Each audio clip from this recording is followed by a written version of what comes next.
Welcome to this video abstract on our paper, Why Did Apologize? Slavery, Justice, and the Political Conditions of State Apologies in Europe. I'm Bart-Jan Zandee. I'm the primary author of this article, and I hold a BA and MA in International Relations from Leiden University.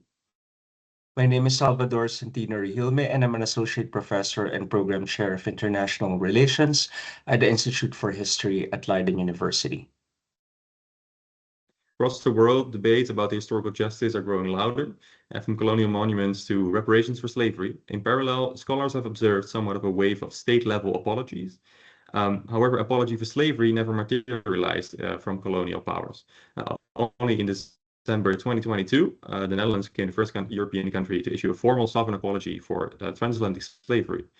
But why did the Dutch government take this unprecedented step while countries similar to them, like UK, continuously refuse to do so? This question lies at the heart of our article, Why Did the Netherlands Apologize?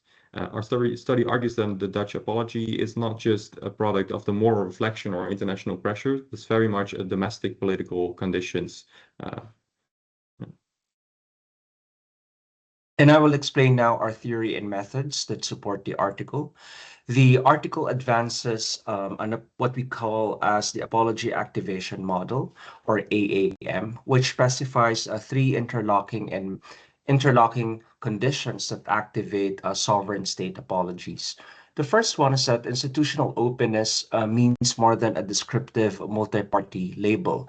It denotes concrete electoral and societal coalition structures that minimizes or lowers the barrier to entry for minoritized voices to be heard in the corridors of power. And eventually that they can produce parliamentary actors who can hold concrete agendas, political agendas, and create moments of coalition reconfiguration when new issues can be adopted eventually in the parliament or in the legislative branch. The second is that influential domestic allies operate as translators and key brokers in this agenda-setting process. They frame international claims into polity-relevant language, in a language that is easily accessible and digestible to the broader public across diverse societal actors and communities. They move the issue through various formal procedural channels and convert that moral pressure into legislative and executive commitments. When doing so, aligns with their reputational, electoral, and other types of concrete political interests. The third condition is that a cohesive and domestically represented victim constituency supplies many of these sustained claims, credible witnesses, organizational capacity, and they make demands much more legible to politicians and difficult to dismiss as just mere external agitation. The AAM, or the apology activation model, incorporates framing as well as interest convergence as catalytic mechanisms that explain why elites eventually, particularly state elites, adopt forward-looking apology packages rather than defensive, non-apologetic measures. For this study, we apply process tracing to test this framework, this model that we developed. And we compare the case of the United Kingdom and the Netherlands, with the Netherlands as the positive case of an apology. We draw on various sources, including parliamentary records, advisory reports, municipal resolutions, party manifestos, and recorded debates in parliament, as well as many other types of materials such as media coverage. Yes, and we can see that in the Netherlands there is indeed a highly open multi-party system that allowed voices from parties like Denk and Bijeen, small parties, to enter parliament and center the slavery apology debate, and then later get bigger parties involved as well. And they had key allies like the mayor of Rotterdam, Ahmed Abu Talib, who called for an apology to the government that was picked up by a party like Denk. But also ministers in the government like Frank Weerwind, who himself is a descendant from enslaved people. Crucially, the well-represented Surinamese and Dutch Caribbean communities, who indeed are victim communities themselves, are unified and politically significant victim constituency, relevant as a voting base, way more than in the UK. In the national debate, they and their allies reframed the apology, moreover, in a forward-looking act, not about guilt or setting things in the past right for its own sense, but about inclusion, equality, and forward-looking shared citizenship and their place in society. In the UK, in contrast, it's a closed two-party system with less room for smaller voices and minoritized voices.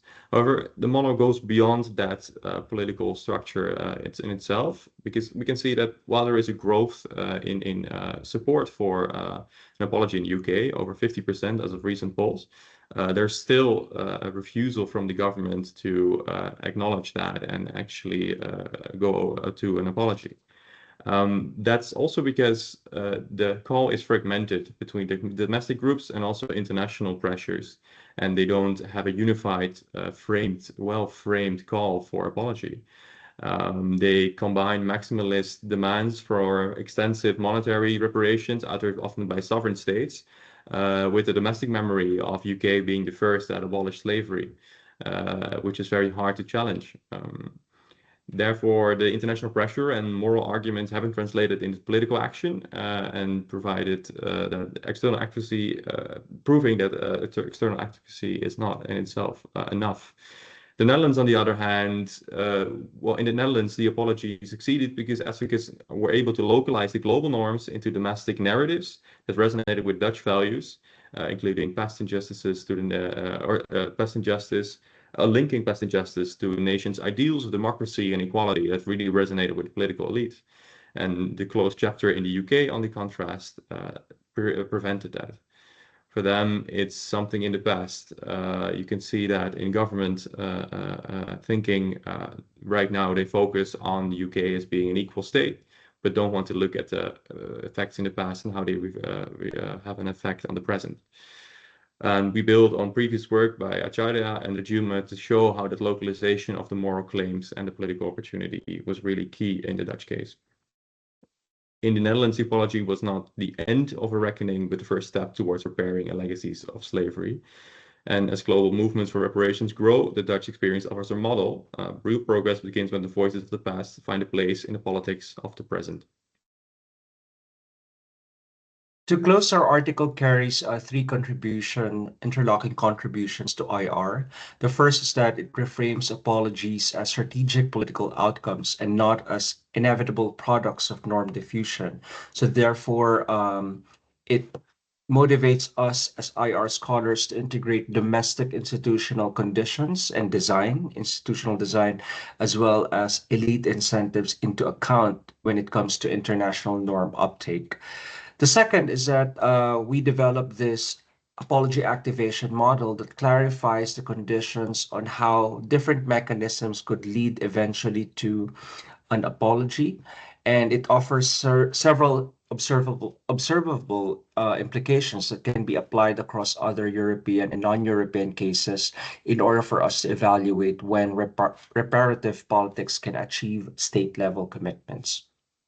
The final one, and we hope that this is actually resonates very well to policy practitioners and social movements by giving them several lessons on how to build domestic translation capacities, craft forward-looking frames that align moral claims with concrete public goods such as equality and citizenship, and cultivate potential allies who can convert symbolic claims into executable policy packages. And methodologically, we would like to highlight also the analytic power of careful process tracing and leveraging different theoretical insights to develop a much more customizable theoretical model that will help us understand a particular mid-range type of research puzzle, such as the outcome on apologies and reparation politics. Thank you for your attention, and